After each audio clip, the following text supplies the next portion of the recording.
polo menos unha vez a Meca. Os Santiago, os galegos, estábamos obrigados a ir a San Andrés de Teixido.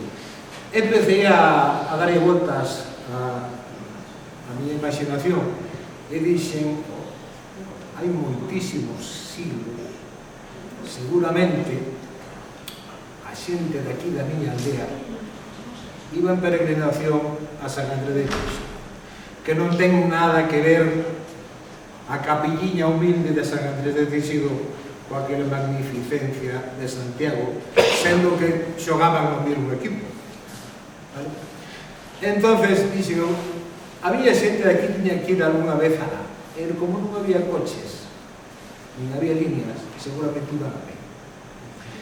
E puxeme de acordo coa miña filla e organizamos o primeiro camiño de San Andrés de Teixido desde aquí. Creo que eran 220 kilómetros.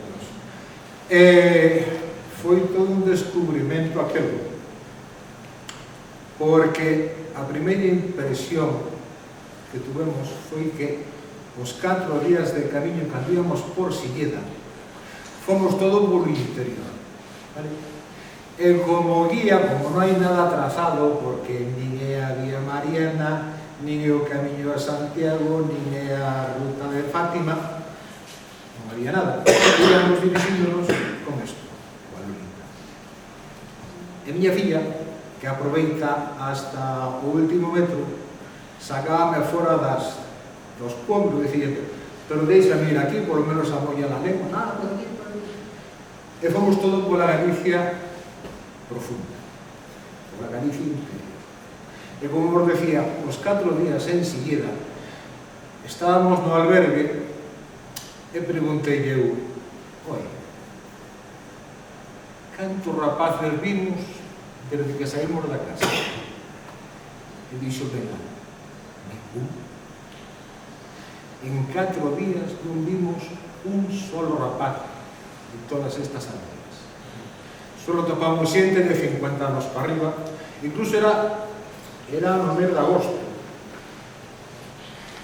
E pillamos algún domingo por medio, que sempre sería aquelo de que non hai domingo sin aldea, ou nin siquiera topamos, pero que non había rapaces, non había nin traza de que algún día houbera rapaces, salvo o que che contei hoxe dos rapaceiros, que son eses pendeiros que poñen para que se jarden os rapaces cando ven ali que buscamos para a escola. Era a única proba de que algún día houve rapaces, que foi bastante triste. E por outro lado tamén, un tema que me doi moito é que estamos a perder un patrimonio moi importante, que é o nombre dos lugares, xa non dos todos, dos lugares, tanto das veigas como dos montes, estamos a perder. Probablemente en 5 ou 10 anos as poucas persoas que teñen conocimiento de como se chegaban neses sitios desaparezan, quede un bagaje cultural perdido totalmente. Casualmente tamén o comentamos no Couto da Laxe.